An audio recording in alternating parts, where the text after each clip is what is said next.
کیا آپ جانتے ہیں کہ یونیسکو کی لیٹسٹ رپورٹ جو کہ 2019 میں شائع ہوئی تھی کے حساب سے پاکستان لٹریسی ریٹ میں 60% سے گر کے 57% پر آ گیا ہے؟ کیا آپ جانتے ہیں کہ بنگلہ دیش، سری لنکا اور بھارت ہم سے اس لسٹ میں کہیں اوپر ہے؟ ہم دنیا کے کسی بھی محاذ میں، کسی بھی چیلنج میں کتنے ہی آگے کیوں نہ ہو، تعلیمی محاذ میں ہم ان تمام ممالک سے بہت پیچھے رہ گئے ہیں۔ میں ہوں آمنہ احسن اور آج بات کریں گے پاکستان کے تعلیمی معیار کے بارے میں اور اس کو درپیش کچھ مسائل کے بارے میں۔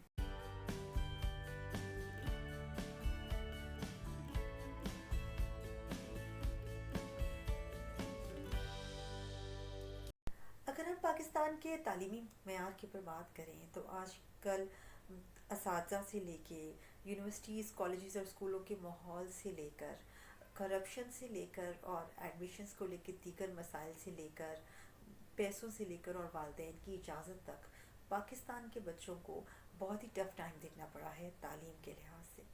اگر کہیں والدین مانتے ہیں تو ان کے پاس اتنی اخراجات نہیں ہیں، اتنے وسائل نہیں ہیں کہ وہ تعلیمی اخراجات کو پورا کر سکیں۔ اگر والدین مانتے ہیں تعلیمی اخراجات بھی پورے کیے جا سکتے ہیں تو ان کو ایڈمیشن نہیں ملتا، ان کے مارکس کی نوعیت ایسی نہیں ہوتی کہ ان کا ایڈمیشن مل سکے۔ ایڈمیشن ملتا ہے تو کئی بار ان کا ایڈمیشن، ان کی صلاحیتیں کرپشن کی نظر ہو جاتی ہیں۔ یہ سارا ماحول جو ہے وہ کافی ڈسٹربنگ ہے اور ہم دیکھتے بھی ہیں کہ بہت جگہ اس کے خلاف ایکشنز بھی ہو رہے ہیں، لیکن اب تک کچھ خاص متاثر کرنے والی کیفیت سے ہم ابھی تک نہیں دوچار ہوئے۔ اچھا، جہاں سچویشن کافی خطرناک لگتی ہے ہمیں، جہاں ہمیں لگتا ہے کہ تعلیمی معیار ہمارا گرتا چلا جا رہا ہے، وہیں ہم ایک نسل ایسی اٹھی ہے، کچھ لوگ ایسے اٹھے ہیں جو ہمارے تعلیمی معیار کو بہتر بنانے میں اپنا کردار ادا کر رہے ہیں۔ پھر وہ اسٹریٹ چلڈرن کو پڑھانے والے کالج اور یونیورسٹیز کے لڑکے لڑکیاں ہوں، کسی انسروڈ ایریا میں اپنے چھوٹے چھوٹے اسکولز کھولنے والے لڑکے لڑکیاں نوجوان ہوں، یا پھر ایسے ادارے، ایسی این جی اوز ہوں جو انسروڈ ایریاز میں کام کر رہے ہیں۔ حال ہی میں میں نے ایسی ہی ایک این جی او کے بارے میں جو ہے وہ معلومات حاصل کی، جس کی فاؤنڈر ہے انیلا علی، اور اس آرگنائزیشن کا نام ہے کیلپیک ایجوکیشن سروسز۔ یہ جو این جی او ہے یہ پاکستان بھر میں کام کر رہی ہے ایجوکیشن کو لے کر۔ پہلے تو اس کو اسپیسیفک گرلز ایجوکیشن کو لے کے کام کرتے ہوئے دیکھا گیا، لیکن اب موجودہ صورتحال میں یہ اوور آل ہر کسی کے لیے ایجوکیشن فار آل کے لیبل تلے کام کر رہی ہے۔ ان کی جو خاص بات ہے وہ یہ ہے کہ یہ نہ صرف اسٹوڈنٹس کے لیے کام کر رہے ہیں بلکہ یہ اساتذہ کے لیے بھی کام کر رہے ہیں، ٹیچرز ٹریننگ کے لیے ان کے کام ہے۔ یہ چاہتے ہیں کہ ہم آن لائن ٹریننگز دیں ٹیچرز کو، اور جو انسروڈ ایریاز ہیں سندھ کے، پنجاب کے، وہاں ہم پوری طریقے سے جو سہولیات چاہیے ایک اسکولنگ سسٹم کے لیے، ایک تعلیمی ادارے کے لیے، چاہے وہ ٹیچرز ہیں، چاہے وہ بلڈنگز ہیں، چاہے وہ فرنیچر ہے، چاہے وہ کتابیں ہیں، ان سب کو یقینی بنائیں۔ اچھا، جب بات کی جائے کیلپیک کی تو اب یہ سب کچھ ممکن کیسے ہوتا ہے؟ سب سے پہلے تو اس میں ایک ریسرچ ورک ہے جس کو انیلا علی کرتی ہیں اور ان کی ٹیم کرتی ہے۔ کیلیفورنیا ساؤتھرن یونیورسٹی کی پریزیڈنٹ ہیں پروفیسر ڈاکٹر کیون فائنسٹون۔ وہ جو ہیں وہ اس تمام تر معاملات کے اخراجات اٹھاتی ہیں۔ ویسے تو کیون کا کہنا ہے کہ یہ بڑا ہی آسان کام ہے، سارا ریسرچ ورک جو ہے وہ انیلا کرتی ہیں اور ان کے پاس سنانے کو بہت ساری کہانیاں ہوں گی۔ میرا کام فقط اتنا ہے کہ میں جہاں دیکھتی ہوں، مناسب سمجھتی ہوں، وہاں ایک عدد چیک کاٹ کر دے دیتی ہوں اور کام ہو جاتا ہے۔ کیلپیک نے سندھ میں خصوصاً تھرپارکر میں بہت کام کیا ہے۔ ان کے 3 عدد سکولز ہیں تھرپارکر میں جو قائم ہوئے ہیں، اور ابھی ریسنٹلی ایک سکول کی انہوں نے سنگ بنیاد رکھی ہے۔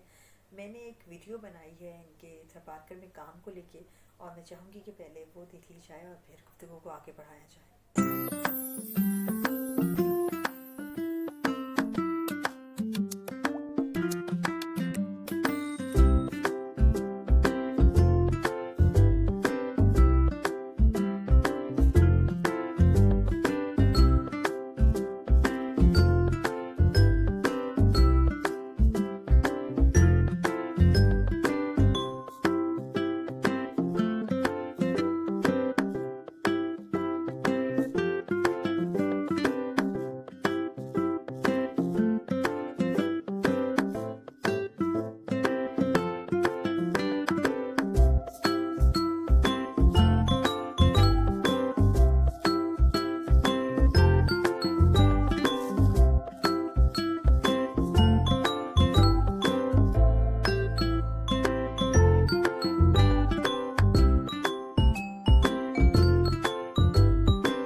پارکر میں 3 عدد سکولز ہیں جو کہ ایک ایسے علاقے میں ہیں جہاں نہ بجلی تھی، نہ گیس تھی، نہ پانی کا کوئی نہ مناسب انتظام ہے، لیکن وہاں ان بچوں کو کیونکہ تعلیم حاصل کرنے کا بہت جوش و خروش تھا، اور انہوں نے ریکویسٹ کی، اور اس ریکویسٹ پر کیون نے اور انیلا علی نے مل کر جو ہے وہ سکولز کی بنیاد رکھی ہے۔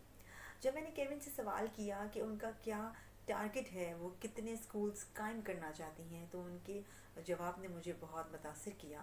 ان کا کہنا تھا کہ میں کسی خاص ٹارگٹ کے اوپر نہیں چل رہی، میں جہاں دیکھوں گی جتنے سکولز کی ضرورت ہوگی اس ضرورت کے حساب سے ہم کام کریں گے۔ ہم نے ضائع نہیں کرنا، کسی دکھاوے میں آ کے کام نہیں کرنا، بلکہ ہمیں ضرورت کے حساب سے کام کرنا ہے۔ اگر ہم دیکھیں گے کہ تھر پارکر میں مزید اسکولوں کی ضرورت نہیں ہے تو ہم اس سے آگے بڑھیں گے۔ ہو سکتا ہے ہم وہاں کالج کو تعمیر کرائیں، یونیورسٹیز کی طرف جائیں، یا کسی اور علاقے میں اسکولز قائم کریں، لیکن ہم ایک ہی علاقے کو ٹارگٹ کر محض اس لیے کہ ہماری مشہوری ہو سکے، ہم ایک ہی علاقے میں صرف کام کرتے نہیں رہ جائیں گے بلکہ آگے بڑھیں گے۔ کیون ایک چیز کو لے کر بہت افسوس کا اظہار کرتی ہیں کہ وہ یہاں کے ٹیچرز کو لے کے، یہاں کے اساتذہ کو لے کے بہت مایوس ہیں۔